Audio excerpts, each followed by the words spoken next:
Thank you, Lucinda, and thank you really very much for that kind introduction to me and to our organization. And thank you, all of you, for your support of the coalition. I'd also like to begin by thanking my team here at the coalition, Laurie, Ahmed, Stephanie, Morgan, and so many more. Really, it means a lot to us that they could all come here and make this event possible. And while we gather today to honor our recipients, Tony West and General Motors, and celebrate their significant achievements, we must acknowledge that the challenges to the coalition's mission of fostering integrity and reducing corruption in business, government, and in the daily lives of people have never been greater. I'm going to invoke Abraham Lincoln, who said, "Nearly all men can face adversity, but if you want to test a man's character, give him power." And we see the truth of this adage in nearly every continent. We see the weak and the poor become even more vulnerable when the powerful use their authority for corrupt purposes. We see societies imperiled as distrust in important institutions is sold for cynical purposes. And really the principles of governance and social norms are tramped and trounced upon, which is why our work really to push the United States government to reassert really U.S. leadership in international anti-corruption matters is of crucial importance. And we were so pleased, as Lucinda mentioned, to see the first U.S. strategy on combating corruption. Corruption remains an impediment, not just to economic growth and development, but really to peace, security, and human rights all around the world. In fact, corruption has played an outsized role in two major events of this year. Corruption in the Afghan government really led to the country's dramatic downfall. Corruption undermined the U.S. Mission to Afghanistan. It destroyed faith in the legitimacy of the Afghan government. It also reduced faith in international reconstruction work and certainly strengthened support for the insurgency.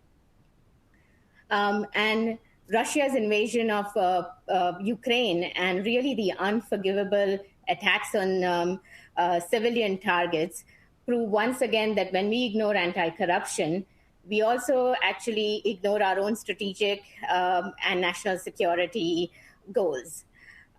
Russia's deep-rooted corruption is one of the many reasons why Putin has been free to engage in such outrageous acts. He relies on the oligarchs and the Secret Service to protect him. The oligarchs obviously also serve as his personal wallet.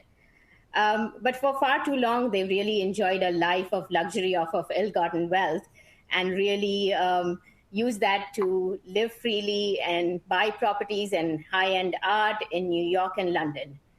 The failure really to stem this tide of dirty money has led to a culture of impunity and corruption in Russia and elsewhere in the world. It certainly bred instability and contributed to the current crisis. Now, we here at the coalition are going to work hard to ensure that there is no impunity for corrupt officials or oligarchs anywhere in the world. As Lucinda mentioned, we are going to continue to push for effective implementation of the beneficial ownership requirements of the Corporate Transparency Act. We are going to push for greater anti-money laundering requirements by those in the real estate industry so they can conduct due diligence on buyers' identities and the sources of their wealth. And we are also going to ensure that those enablers and intermediaries which help oligarchs and other corrupt officials hide their assets, that they are brought to account. With that said, charity begins at home. So we are also going to continue our push for ethics and transparency right here in the United States. We'll push our own government to promote transparency and honesty in government, address gaps in conflicts of interest laws that allow really conflicts of interest and self-dealing to flourish, and also really focus on strengthening agencies that are responsible for overseeing ethics and campaign finance and political activities. And also, we are going to continue our focus on state ethics and transparency. We began this journey in 2018 when we launched our first ever SWAMP Index, which is the states with anti-corruption measures for public officials, because we realized that decisions made at the state level intimately affect people's lives. And as you know, in November this year, in addition to the congressional elections, 36 states will elect their governor. And 88 of the country's 99 state legislative chambers will also hold elections. So how these elections are financed and how much transparency there is is key to really curbing the influence of money in our political system, but also increasing trust that politicians are not just acting for their special interests. Which is why, for the first time ever, next month we will be releasing our state campaign finance index. So please stay tuned for that.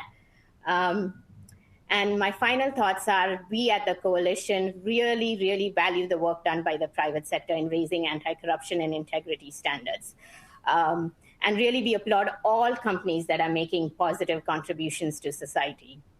A company's impact and influence goes far beyond its customers, its shareholders, even its employees. It really extends to the wider supply chain and the entire community in which the company operates. But I also understand that companies do bear the burden of corruption. And it's not just multinational businesses, it's also smaller and local businesses. And I'll pause and I want to recount my own family's experience. My dad owned a small pharmacy shop in India, and he was so fed up by demands of protection money and bribes from state and non state actors that he gave up that shop. Now, that decision had an economic impact on my family for a very, very long time. And I often wonder that if his shop had been really what I would say part of the ecosystem of a larger multinational company, whether things would have been different for him and for us.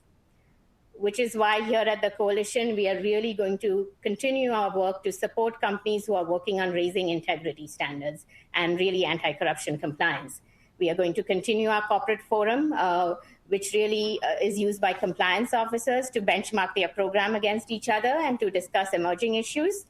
And we are going to come up with guidance reports as and when required, like our recently issued guidance report on the use of machine learning in anti corruption risk and compliance.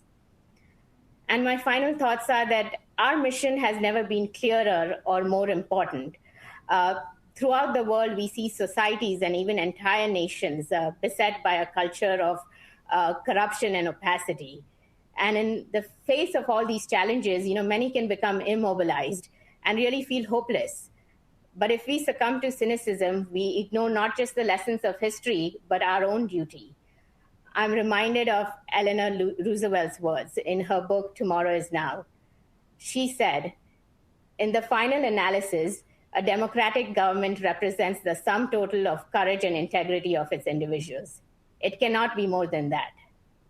In that light, we must all pledge to create a world in which all people, wherever they live, can trust that the institutions they rely on are free from corruption, amenable to disclosure, and open to public scrutiny.